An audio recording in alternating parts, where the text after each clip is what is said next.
Welcome back to the Budget Gamer channel, where we bring you critical and in-depth reviews of just about every indie game we can get our hands on, and today we're going to be taking a look at Mythic Ocean for the Nintendo Switch. In this game, I've just got to start off by saying I actually really loved it. It's been a long time since a narrative-based game has hooked me in so quickly and for so long. But just because I personally love the game does not mean it is the perfect game for every gamer. So, without further ado, let's get into the review. As far as the story is concerned for Mythic Ocean, it's kind of sparse because you pick it up as you go, which is fairly common for the narrative genre. And all we really know starting the game is that you, as the main character, have walked through some labyrinthian library and have been sucked into some portal in the cosmos into a virgin ocean. And this ocean, divided into 5 separate biomes, is each hosting its own god. And as per the instructions of your host Elil, it will be your responsibility to nurture relationships with these world-crafting gods to see who will ultimately take the lead to create the next world.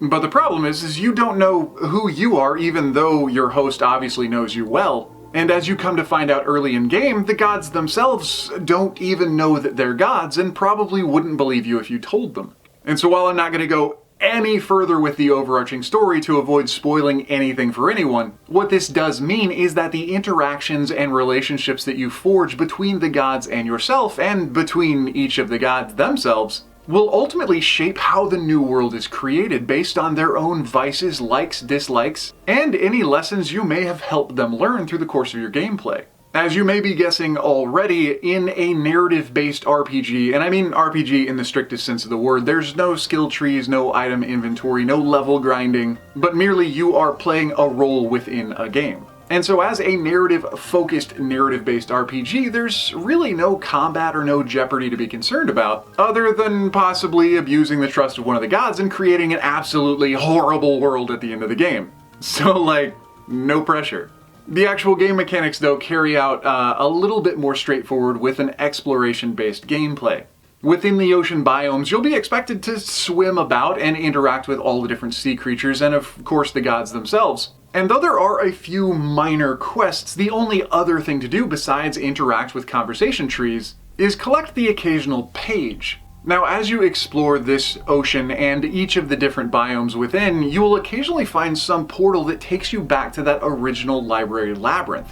And every time you find one of these white glowing orbs, you'll have the opportunity to find one page that will give you a bit of insight into how the world used to be, and hopefully act as a bit of a cautionary tale to some of the impacts the decisions you as the player make can actually affect the game. One of the other uses for these pages, though, as you find late in game, is to create something called the crown that you as the player can eventually award to one of the gods of your choice, and possibly influence their ability to take the throne as the next world's creator. Other than that, though, it's going to be your interactions through the dialogue trees that really influence who's going to do what and take which role. Working to nurture relationships between the gods and yourself is pretty evident if you make a decision and they light up green, or if you make a different decision they're not too big of a fan of, they may flash red for a moment. And this may be seen as a pretty quick way to tell if you're on the right or wrong path, but it's only at the end of the game you'll know which decisions you should have worked to reinforce or discourage.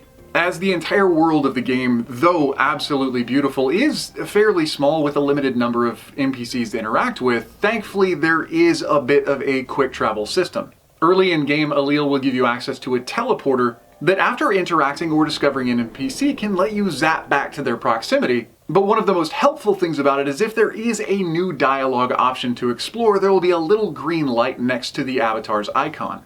And while there is a lot more to talk about this 3 to 4 hour indie, I really don't want to jeopardize any player discovery by talking about anything else. So moving into the game's presentation, visually it's really good, especially considering that it's on screen being played on the Switch, which, as we all know, until the Pro or Elite version comes out, it really doesn't handle graphic load very well. And so seeing the crisp, clean visuals, and I never found any frame rate drops, even with color or character load, I've got to say I was pretty impressed with the visual presentation. Obviously not true to life, but still vibrant and vivid, and when paired with the audio soundtrack, it created a really serene and surreal, relaxing experience that made open exploration of the world something I really wanted to do.